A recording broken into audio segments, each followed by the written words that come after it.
একটা রোজা রাখবে, একটা রোজা রাখবে, আল্লাহ পাক তার আমল নামায় 1 বছর রোজা রাখার সব আল্লাহ তাআলা দান করে দিবেন। জিলহজ মাসের একটা রোজা, এই জিলহজ মাসের 1 তারিখ উল্লেখ করেছেন রাত্রি বেলায়, এই জিলহজ মাসের 9-10টা রাত, এই রাত্রি বেলায় বান্দা আর বান্দি যদি কোনো আমল করে, ইবাদত করে, তার সব আর নেকি কি পরিমাণ হবে। এই রাত্রিগুলোর দাম কেমন, এই রাত্রিগুলোর মূল্য কেমন, স্বাভাবিক অন্য রাত্রির মতো না, এই দিনগুলো অন্য দিনের মতো না, এই রাত্রিগুলো অন্য রাত্রির মতো না। কেমনে? এই রাত্রিগুলোতে যদি কোন বান্দা বান্দি মুমিন মুসলমান আমল করে, ইবাদত করে, তাহলে তার আমল নামায় শবে কদর, লাইলাতুল কদরের সব আল্লাহ তাআলা দান করে দিবেন। বিশ্বাস না হইতে পারে যে কোথায় লাইলাতুল কদর আর কোথায় এই জিলহজ মাসের রাত। নবীজির হাদিস স্পষ্ট প্রমাণ। এবার এই কথাটাকে আরো বেশি প্রমাণিত করার জন্য একটা হাদিস আর একটা আমল শুনুন। কুরআনুল কারীমের 30টা পারা, কি পরিমাণ শব্দ হরফ আছে, এক একটা হরফ পড়লে কমপক্ষে 10টা নেকি পাওয়া যায়। তাহলে এবার দেখেন, কুরআনুল কারীমে সূরা ফাতিহা থেকে নিয়ে আলিফ লাম মিম থেকে নিয়ে সূরা নাস পর্যন্ত এক কোরআন খতম করা সময়ের ব্যাপার আছে, এবং এটা 30টা পারা পড়তে হবে। নবী আলাইহিস সালাম হাদিস শরীফের ভিতরে বলেছেন, যেই মানুষটা সূরা ইখলাস বিসমিল্লাহ সহকারে 3 বার আদায় করে, আল্লাহ পাক রব্বুল আলামিন তার আমলনামায় এক কোরআন শরীফ খতমের সব তাকে দান করে দেন। একটা কোরআন শরীফ পড়ে খতম করা কতদিন সময় লাগবে এবং কত বেশি পড়তে হবে, কিন্তু নবী আলাইহিস সালাম বলেছেন যে বান্দা যদি সব কামাইতে চায়, নেকি অর্জন করতে চায়, বলে এখন তো সময় নাই, তো আমি কি করলাম, কোরআনুল কারীম কিছু কিছু তেলাওয়াত করলাম, আবার পাশাপাশি আমার সব আর নেকি বৃদ্ধির জন্য সূরা ইখলাস বিসমিল্লাহ সহকারে 3 বার করলাম, তো আল্লাহ পাক তাকে এক কোরআনুল কারীম খতমের সব আল্লাহ তাআলা তাকে দান করে দিবেন। মুহতারাম হাজিরিন, এই দিন আর রাত্রিগুলো মর্যাদা আর ফজিলত সম্পর্কে নবী আলাইহিস সালাম বলেছেন, এই দিনের আর রাত্রিগুলোর আমরা আমল শুনলাম। দিনের বেলায় রোজা রাখা, রাত্রি বেলায় আমল করা, এই দিনগুলোর ভিতরে আর একটা আমল আছে।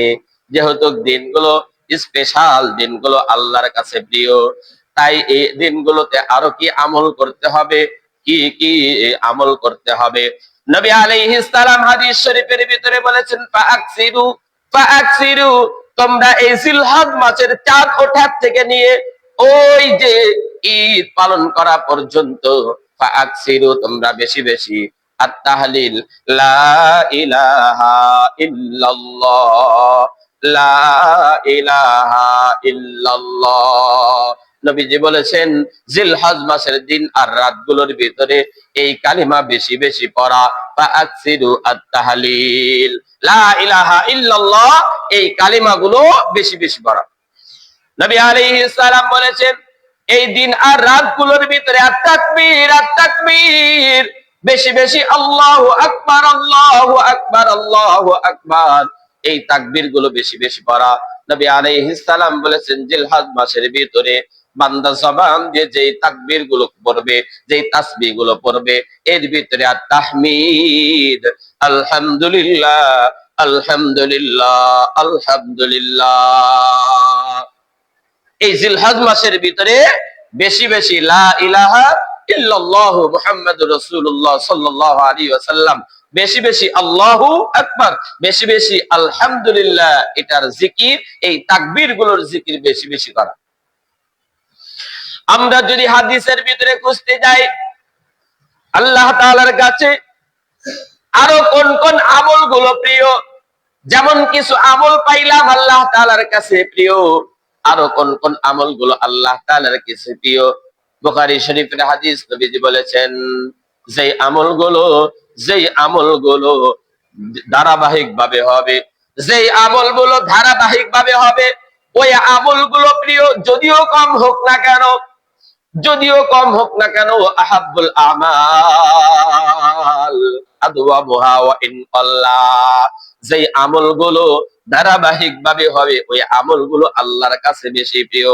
আজকের একটা রাত্রি আমি সারা রাত আমল করলাম, কিন্তু আগামীকাল রাত্রি 2 রাকাত নামাজও পড়লাম না, এমন আমল আল্লাহ তাআলার কাছে প্রিয় না।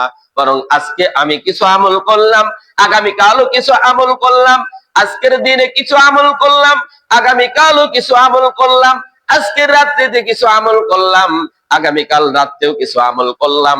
এই আমলের ধারাবাহিক ভাবে নিয়মতান্ত্রিক ভাবে যখন কন্টিনিউ আমলগুলো করা হবে, ওই আমলগুলো কম হইলেও আল্লাহ তাআলার কাছে বেশি প্রিয়। আজকে আমি 1 লক্ষ টাকা দান করলাম, আর একটা বছর খবর নাই, এমন আল্লাহ তাআলার কাছে প্রিয় না। আল্লাহ কবুল করবেন তবে প্রিয় না। আল্লাহ তাআলার কাছে প্রিয় আমল হলো আজকেও কিছু দান করলাম, আগামীকালও কিছু দান করলাম, তারপরের দিনও কিছু দান করলাম। এই দানের ধারাবাহিকতা যখন কন্টিনিউ আমার থাকবে, ওই আমলটা কম হইলেও আল্লাহ তাআলার কাছে বেশি প্রিয়। এই জন্য আল্লাহ তাআলা আমাদের জন্য ঘোষণা করেছেন যে, হে আমার বান্দারা, জিলহজ মাসের এই 9-10টা দিন আর রাত আমি আল্লাহ তাআলার কাছে বেশি প্রিয়, এই আমলগুলো করো। তাহলে এই প্রিয় দিনে, স্পেশাল দিনে স্পেশাল আমলগুলো করলে বান্দা আল্লাহ তাআলার কাছে প্রিয় হয়ে যায়। আল্লাহ পাক রব্বুল আলামিন আমাদের সকলকে এই দিনগুলোতে রোজা, রাত্রি বেলায় আমল বেশি বেশি করার তৌফিক দান করেন, সকলেই বলি আমিন। আমাদের সামনে আরেকটা আমল আছে, সেই আমলটা হলো ইয়াউমে আরাফা, 9 জিলহজ। জিলহজের 9 তারিখে ইয়াউমে আরাফা, আরাফা অনুষ্ঠিত হয়। যারা হজ করেছেন, হজ সংক্রান্ত জানেন, 9 তারিখে, জিলহজের 9 তারিখে হাজী সাহেবগণ তারা আরাফার ময়দানে অবস্থান করে। হজের ভিতরে যে কাজগুলো, আমলগুলো না করলে হজ হবে না, তার ভিতরে একটা ইয়াউমে আরাফা। কোন হাজির দ্বারা যদি ইয়াউমে আরাফা, উকুফে আরাফা, আরাফায় অবস্থান না হয়, তাহলে হজ হবে না। আরাফা অনুষ্ঠিত হয় 9 জিলহজ, জিলহজ মাসের 9 তারিখ। আমি একটু এই আরাফার ময়দানের বা হাজী সাহেবদের অবস্থান এবং তাদের ফজিলত এবং ওই স্থানটা, ওই দিনটা, এবং যারা ওই দিনের ভিতরে, ওই উকুফে আরাফার ভিতরে অবস্থান করে, তাদের মর্যাদা কতটুকু, কথাগুলো শুনে যেন আমাদের সকলেই আরাফার ময়দানে যাওয়ার আগ্রহ পয়দা হয়।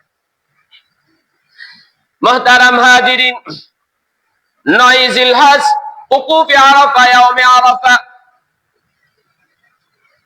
এই স্থানটার সম্পর্কে, এই দিনটার সম্পর্কে কোরআনুল কারীমের ভিতরে আল্লাহ তাআলা আয়াত নাযিল করেছেন।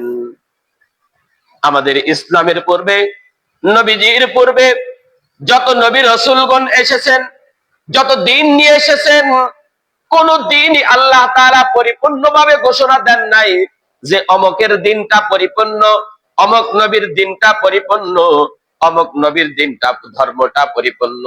কিন্তু একমাত্র ইসলাম ধর্ম, নবী মুহাম্মদুর রাসূলুল্লাহ সাল্লাল্লাহু আলাইহি ওয়াসাল্লামের ধর্ম, এই ধর্ম, এই ইসলামের ব্যাপারে আল্লাহ পাক ঘোষণা দিয়েছেন, এই দিনটা, এই ইসলামটা একমাত্র পরিপূর্ণ ধর্ম। এই ঘোষণাটা আল্লাহ পাক রব্বুল আলামিন দিয়েছেন কখন, কোন দিন? জিলহজ মাসের 9 তারিখ, ইয়াউমে আরাফার দিন।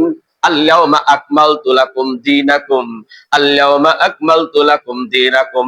হে মুসলমান, হে আমার নবী, হে নবীর উম্মত মুসলমান, তোমাদের যে ধর্ম আছে ইসলাম, ওই ইসলাম ধর্মটা আজকে আমি আল্লাহ পাক রব্বুল আলামিন পরিপূর্ণ করে দিলাম।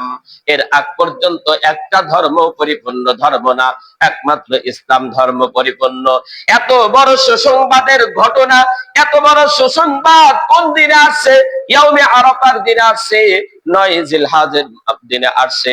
এই আরাফার দিন সম্পর্কে যারা হাজী সাহেবগণ ওই আরাফার ময়দানে অবস্থান করে, মুহতারাম হাজিরিন, সেখানে দাঁড়ানোর জায়গা নাই, সেখানে বসার জায়গা থাকে না। নির্দিষ্ট একটা সময় পর্যন্ত হাজী সাহেবদেরকে ওখানে থাকতে হয়। এই যে মাত্র 2খানা কাপড় নিয়ে যখন তারা উপস্থিত হয়, মাথার চুলগুলো এলোমেলো, আবার দাড়িগুলো এলোমেলো, আবার যত এই দূর দূরান্ত সফর করে যখন চলে যায়, আল্লাহ পাক এই হাজী সাহেব ওকুফে আরাফা, আরাফার ময়দানে যারা অবস্থান করে তাদেরকে নিয়ে ফেরেশতাদের সাথে গর্ব করেন। আপনারা শুনেছেন রাত্রি বেলায় কিছু কিছু রাত্রির ক্ষেত্রে, আবার সব রাত্রির ক্ষেত্রে অনেক সময় আল্লাহ পাক রব্বুল আলামিন দুনিয়ার আসমানে চলে আসেন, বান্দাদেরকে ডাকেন। ঠিক তদ্রূপ ইয়াউমে আরাফা, জিলহজের 9 তারিখ আরাফার দিনেও আল্লাহ পাক রব্বুল আলামিন দুনিয়ার মানুষদের দুনিয়ার আসমানের কাছে চলে আসেন, আর ফেরেশতাদেরকে ডাক দিয়ে বলেন, ফেরেশতারা, এই যে আরাফার ময়দানে মানুষগুলো এলোমেলো চুলওয়ালা দূর দূরান্তর থেকে সফর করে আসছে, তারা কি চায়? এবার ফেরেশতারা বলে, তারা তুমি আল্লাহ রহমত চায়। আল্লাহ পাক রব্বুল আলামিন ঘোষণা করে দেন, আরাফার ময়দানে যারা আছে আমি তাদের সকলকে মাফ করে দিলাম।